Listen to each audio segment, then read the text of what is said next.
All right, let's talk about The Mandalorian, Chapter 5, Episode 5, The Gunslinger.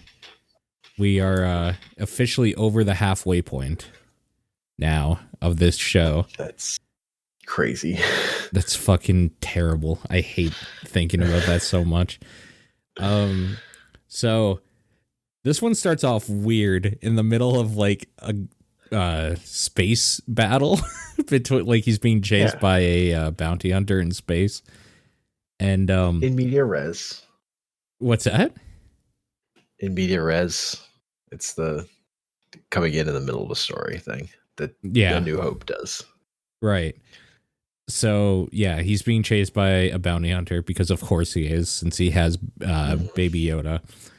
I guess the takeaway here is the bounty hunter says something about I can bring you in hot or I can bring you in cold. So that's the moment where the Mandalorian does a thing to change the battle in his favor and to win. And he says, "That's my line," and then takes off. And that's where the title card starts. So I was just like, oh God. All right, then. I mean, the opening honestly was just to like give a reason why he had to land at the closest planet, because his ship was running out of gas after taking some damage in the dogfight. And it just so happens that he decides to land in Tatooine, which is like, all right, here's where the fan service comes in. And yeah. Oh, like, also chooses to land in Mos Eisley's. Like, specifically, yeah. Mos Eisley's the spaceport or whatever on Tatooine. So of course the cantina is shown. It's kind of neat seeing pit droids again when he lands, just being annoying little shits like they are. Being bad CGI, it's classic. Yeah. So the premise is that he has to land, and he lands and he meets up with somebody who's I can't remember her name now. I'm trying to actually look it up as I talk here. Peli Moto, played by Amy Sedaris. And she's a mechanic or whatever, so she's gonna fix his ship, but he needs to get paid. Like, he needs money to pay her or whatever. So she's kind of sends him in to like find a job or whatever. So he goes to the cantina, and it is that cantina, which is weird. Completely like run down and shitty now, with like very few patrons in it, not lively at all. It's first of all, it's easier on the budget. Yeah. It's really cool though. Like, it's really cool seeing that place again. I don't know why, and like just in the state it kind of reminds me of like, there's places where I grew up, in the small town I grew up in, and I've revisited them sometimes, and like I remember being a kid and hanging out like in some of these places with friends, and like there would be people around and stuff, but now they're dead, like, because nobody goes there anymore.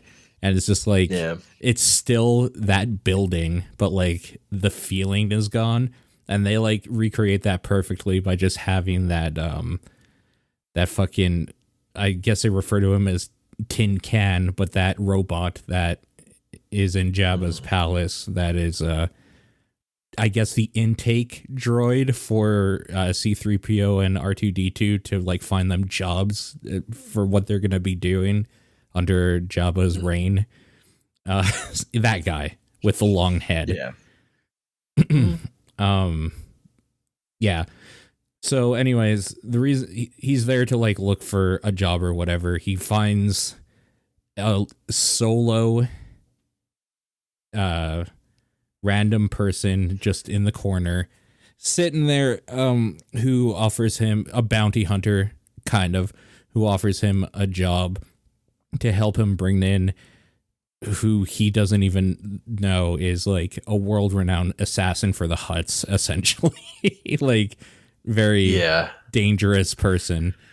And the reason he doesn't know is because he's not part of the Bounty Hunters Guild, and he's just kind of a young pup. He's a rookie trying to get in and make a name for himself. So he's like took one of the hardest jobs apparently out there, or like found the puck rather, because he wasn't given a job. And it's clearly someone who just has the money to do this just because he wants to. Yeah.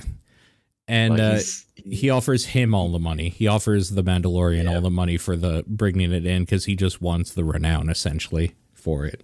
Yeah. He wants to get into that club. Exactly. And that's pretty much the whole premise of the episode, is the rookie teaming up with the seasoned veteran to take down a super deadly assassin.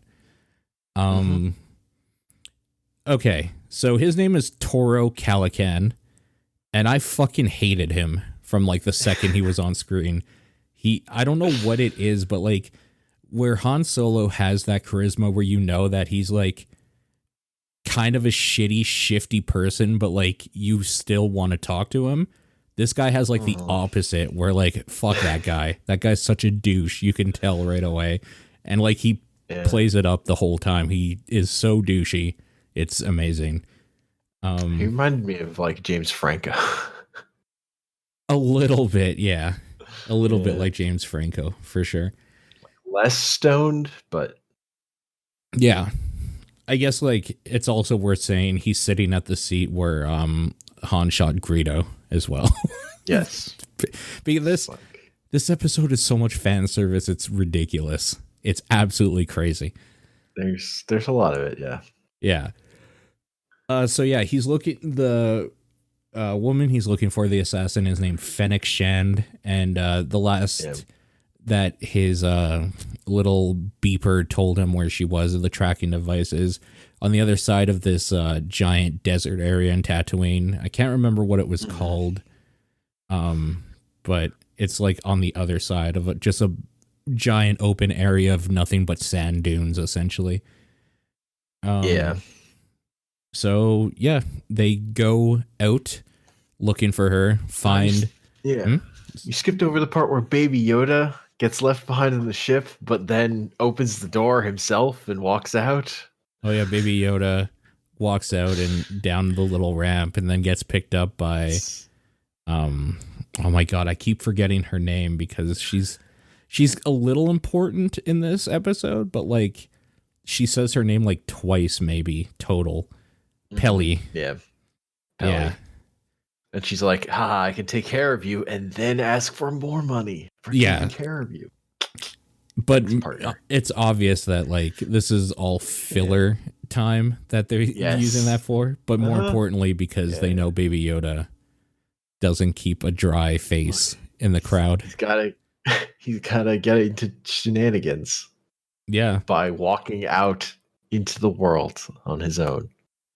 And it's so for like cute. 2 seconds. It's so cute seeing him walk down the giant walkway there as well. Yes. So good.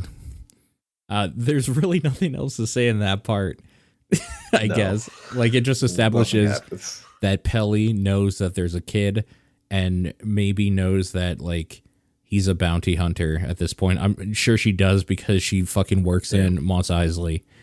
Where, like, also, they all are. Or were. Mando should really stop leaving that kid alone because he's just going to wander off on his own. Yeah, totally. To not be caged. Exactly. Totally. And she kind of says that later on. So maybe character development is happening and we just didn't know it. Maybe. So yeah, the Mandalorian is not excited about going after a hardened killer assassin with a what are they called? Greenhorn, a rookie or whatever, but he agrees to it because he needs to get paid. And I guess what else are you going to do while you're waiting for your ship to get done? You got to have some sort of storyline going on. So yeah, they head out into the sand dunes and find, well, I guess first of all, find some Tusken Raiders, which that is like my favorite part of the episode. When that, like kind of jump them.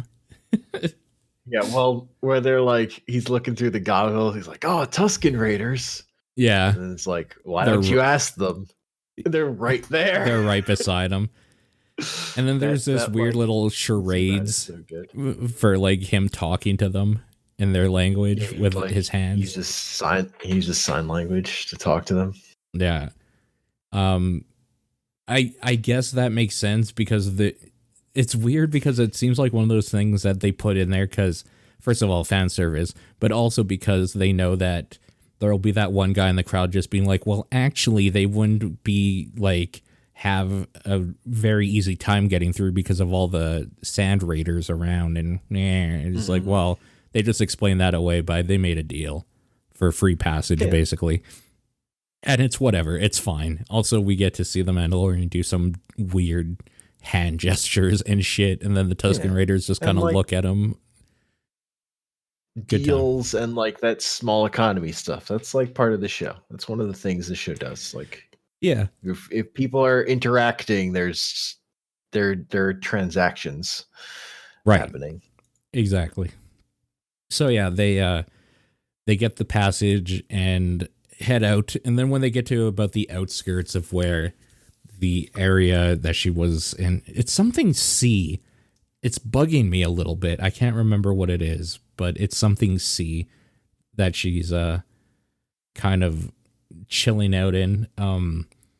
They find a body being dragged by a, what are they called? Dewback, which is basically just those. If you like had seen the movies, they like CGI'd them in some parts and whatnot of like stormtroopers beside them or like being ridden by random dudes. And yeah, they're that weird lizard thing to like explain they're what like they are. Four-legged blargs from the first episode. They're like not that dissimilar from those things. Right. Honestly. Pretty similar for sure. They're like Kodos. They're like Kodos. Yeah, exactly.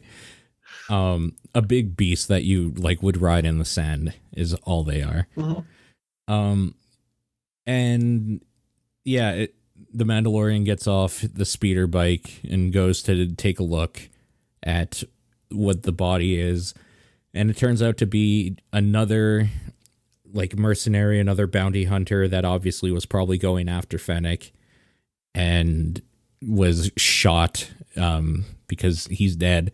And it's like at that moment that he realizes that she's chose this area because she has the high ground and has a sniper rifle, essentially.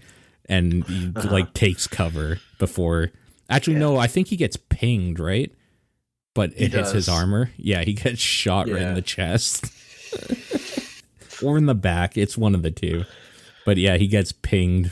I think this time is he gets shot in the back and he gets shot in the chest. Later. That's right. Yeah. So the plan becomes we're going to wait till night and then attack her when it's a little easier to like get by the darkness or whatever, even though she has a thermal scope, which he knows. And the whole plan is we're just going to charge at her as fast as we can and try to blind her with flares is essentially the idea. And for the most part, it works, but it kind of doesn't also because she shoots out his speeder bike and shoots him in the chest, but luckily he has his Beskar armor to take the hit and is totally fine, while the rookie is able to go up behind her and distract her long enough so that he's able to get her in cuffs. That's basically that's the whole thing. I guess there's a lot of weird stuff going on in this for me. So I mean, I guess to finish off just the recap part, his speeder bike is gone, so he goes to go get that creature we were talking about, the dewback. And in that time, the assassin Fennec is hanging out with the rookie and basically is trying to like get into his head and talk his ear off about how if he really wanted to be famous or whatever, he should bring in the Mandalorian because a Mandalorian is the one that they've been talking about that like shot up the guild and is a traitor or whatever, and he would be legendary and blah, blah, blah.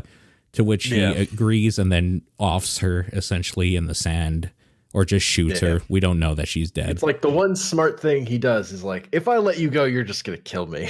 Yeah, and it's totally true. She would have. Yeah. And then he knows where the Mandalorian's ship is, so he goes to like basically hold Baby Yoda and Peli hostage. And luckily, he's a shitty idiot and gets his own. He gets his comeuppance because the Mandalorian is way better. He just flares him and then like sidesteps and shoots him. And shoots him in the face, basically, or in the chest because they can't show that. But yeah, it's like no problem at all to take care of the situation. No, he's not actually a threat at all. Yeah. And then we get an idiot. I guess the big thing is we get a final scene like right at the end of showing her body on Tatooine, like crumpled up on the ground or whatever where she was shot, and then a like footstep, basically like somebody comes up on her body and then it cuts off, and that's kind of where it ends off, like a cliffhanger. The only other the minor detail that he does get to pay Peli because the rookie was loaded, and so he just like dumps this sack of different monies into her hands. He's like, is that enough? From his corpse, Oh yeah, and I guess she gets the pit droids to just like throw his body in a canyon or something. She's just like, I don't know, just like get rid of the body. Another just a little moment I enjoyed was when Mando's inspecting the other bounty hunter, the corpse that is left out there as a trap. Like the rookie's like yelling at him, "Slow! Don't take all the loot for yourself. I want some too. I want that blaster." Like he's like, just like he needs to get gear, dude. It's still just an RPG at the end of the day. Yeah. See, I was worried because I was like, what's that going to do to his new armor? You know? Yeah, I know. Ugh, I can't even imagine how much money he spent on that armor just to get it shot. Damn. It's like got that scorch mark on it now. Which is like kind of cool, but it would have been cooler if it was cleaned, you know? Yeah. Oh, well. Yeah, So I know I said this last time. I feel bad saying it again. I think this was the weakest episode thus far. Yeah, it didn't have Gina Carano in it, so it was worse than the last one. It was definitely worse.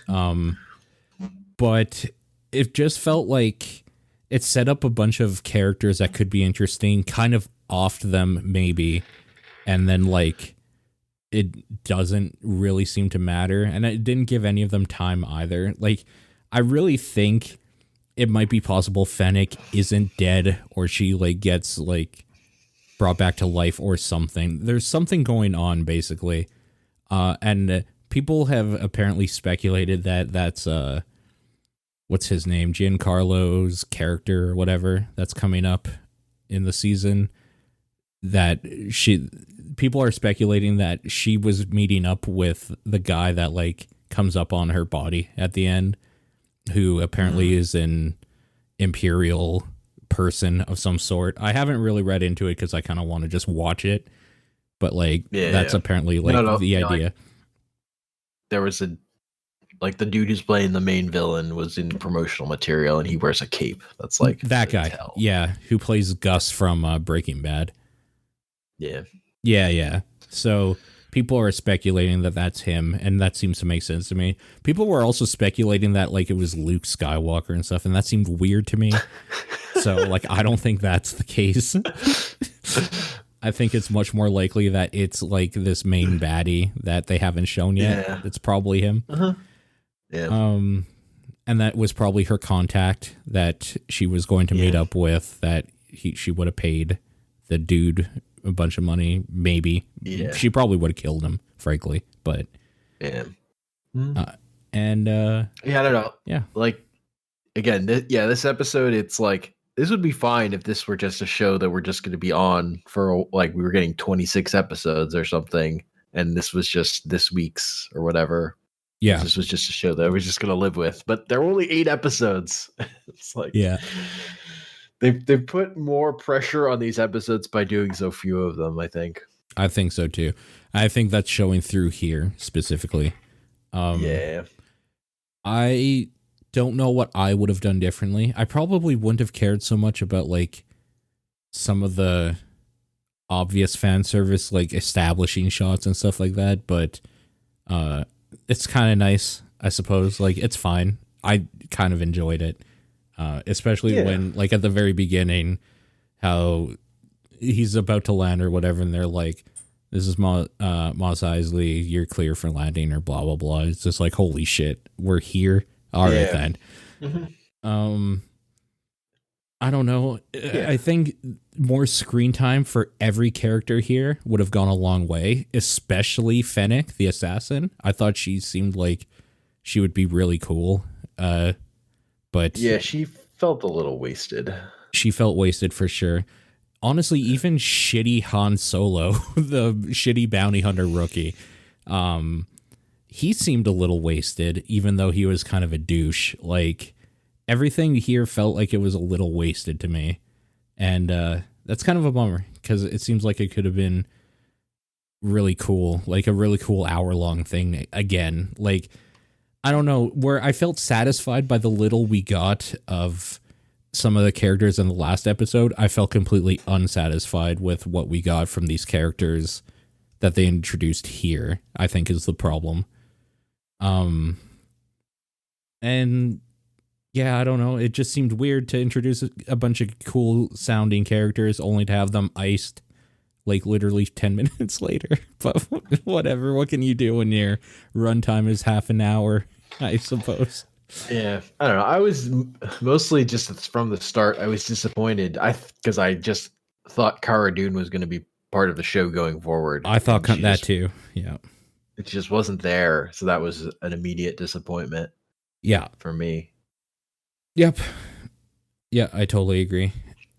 And I don't think there's a whole lot for me to really talk about more. It's just kind of too bad that it seems like going forward after episode 3, it's been like, this is the weakest so far every week. Like, this is a bad trend, because in theory, it's going to get weaker and weaker if it continues. But yeah, I mean, at some point, it's going to build into something instead of just like, we get a taste of that at the end of this episode of it. Like, it's something else is going to happen, but. Yeah, and that's what maybe worries me, because it's like something else is going to happen, but they're going to give it 20 minutes. So like... Or like the last 2 episodes, probably. I hope so. I definitely hope so. And people are speculating that it's going to tie in to the new movie, which would make sense because the one episode is airing the day before episode 9 comes out. Yeah. So... like maybe the baddie or whatever that we're getting is in the new movie or whatever. I have no idea. I feel like any tie-in is going to be pretty small. Pretty thin, maybe. It is an official Disney thing, meaning it is canon, though. Like, it's completely in that realm. I don't know. I honestly can't even speculate. I have no idea. Yeah. Like, unless fucking Baby Yoda is going to show up in that movie. I don't know what they would tie in. Or like somewhat older Yoda or something. Yeah. Yeah, I don't know either. Teen Yoda. At this point, I have to ask, do you think they kill the Mandalorian by the end? Like, do you think he dies in like probably a sacrificial way, if nothing else? Where he like sacrifices himself,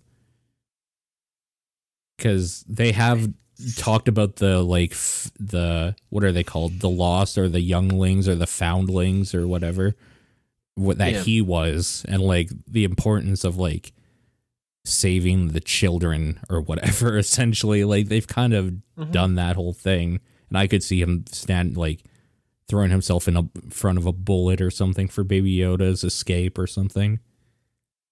Yeah. I mean, I could totally see that being the end for this character. I don't know if we'll get that at the end of this season, though, or whatever. But Mm-hmm. That feels like this character is gonna die in battle. Like that's Yeah. his end. That's how he's gonna go. Yeah. And like Baby Yoda, by the time the like Finn and Rey and all them, like he's still gonna be a child, if that. Like he's still probably a baby by the time that stuff happens. Because if he's 50 years old and he's still a baby, like another like 20 or something, it's gonna not do that much, honestly. Yeah. A young toddler, maybe. Young toddler. Best. Like maybe he starts talking or something. Oh my god, I don't want to know what Baby Yoda's first words are. That's the problem. The problem is as soon as you start aging him up, he gets worse. Because totally. Once you go from baby to toddler to child to teen, it's all downhill. Oh god, Teen Yoda. Marketability. Yeah. This summer on the CW. They did it with Groot. Groot. Teen Groot sucked too. Man, it's like one of those things that like things that are really old and wise are dope, and things that are just like young and naive maybe are kind of dope. Yeah. The middle sucks. Yeah. That's why Yoda is good. That's why Baby Yoda is good. And why Teen Yoda on the CW this spring is going to be terrible. But it would be hilarious. It's just young Sheldon, but it's Yoda instead. Oh my god. I hate it. I hate it so fucking much.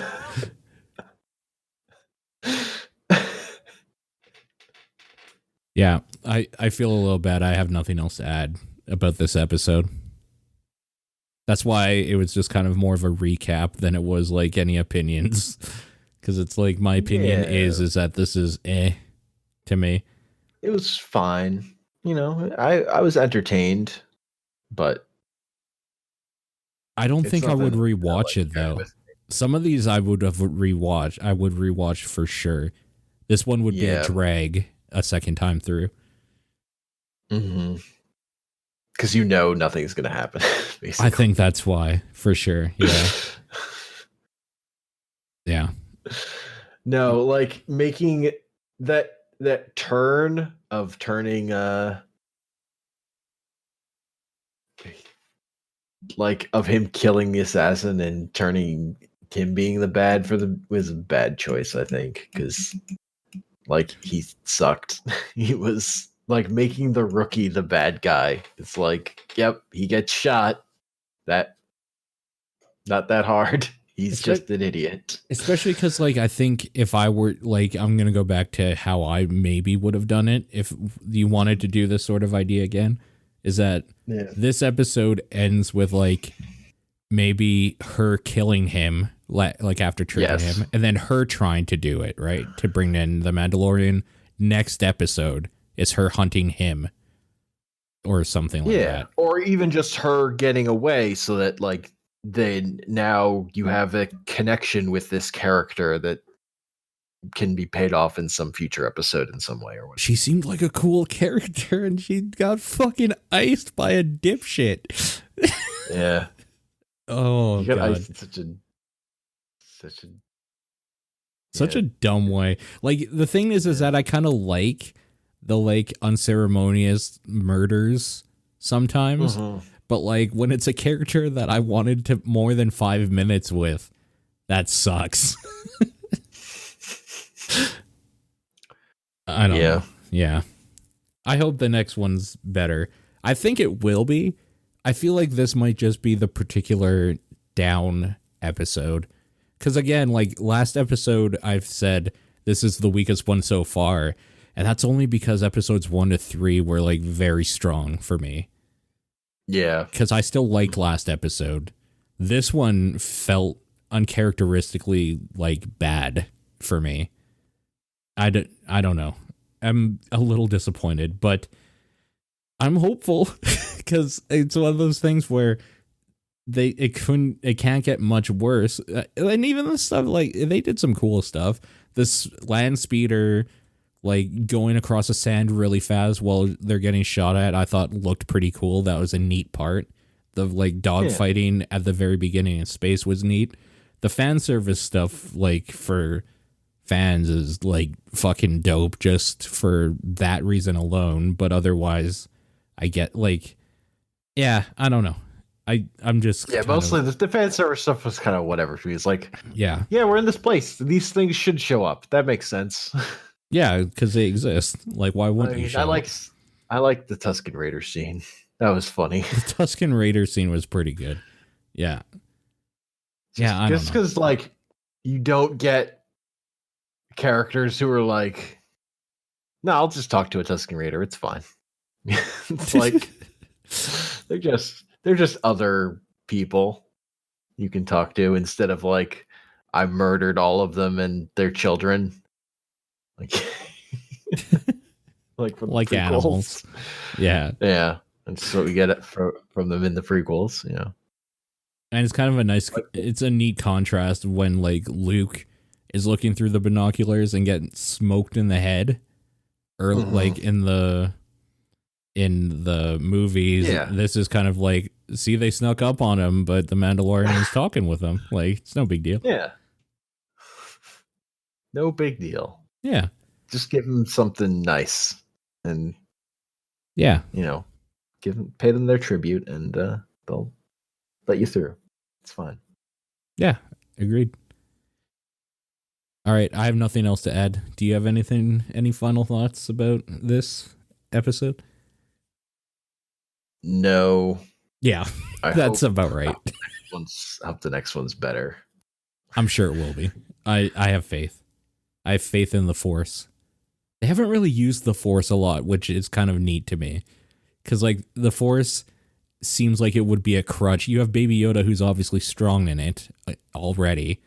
But, like, I'm glad they haven't used that as a crutch, you know? Yeah. Well, so another thing to note about this episode is this is the first one that wasn't written by Jon Favreau. Oh. It was written by Dave Filoni, who also directed. Oh, okay.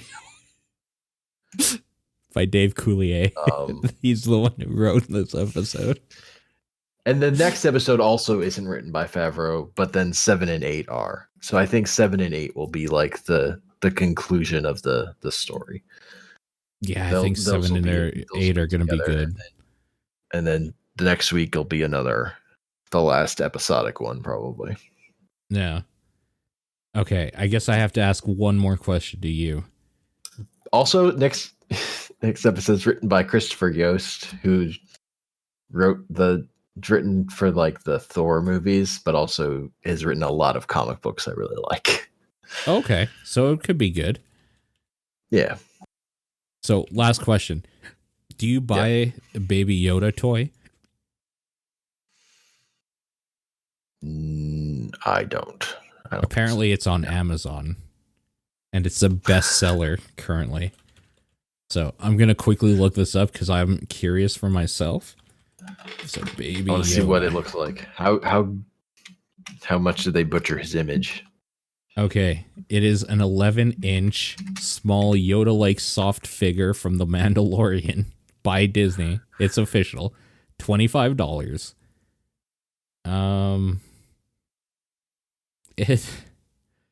So here's the thing. If you saw this on my back shelf, you would be like, hey, that's kind of neat. Seeing it like zoomed in up close, this thing looks like a toy. Like 100%. Yeah, no interest. These eyes look kind of dead, but they're staring at you. So, you know. This part of the thing with it's not even out yet. Yeah, it's like how cat-like and like the little movements. Yeah, that he has. I feel like a toy or plush is not gonna do it for me. Yeah, honestly, it's just like having a cat is neat. It's like how I feel about if you should get Baby Yoda merchandise. Baby Yoda, yeah. You'd probably just get a cat. So this is for pre-order. The items released on May 25th, 2020. Long after people probably forget Baby Yoda exists. Yeah. Amazing. Well, because apparently it's one of the reasons they didn't prep any Baby Yoda merch is because they didn't want to. They wanted it to be a surprise. They didn't want to spoil it. So the pipeline is all backed up, which I respect. Yeah, me too, because that was a pretty cool reveal. Until the whole internet wouldn't stop talking about it. So if you didn't watch The Mandalorian, you were fucked. I'm glad I watched that episode beforehand. Yep. Yep. All right. So we'll be back next week and we'll talk more Mandalorian. Yeah. See ya.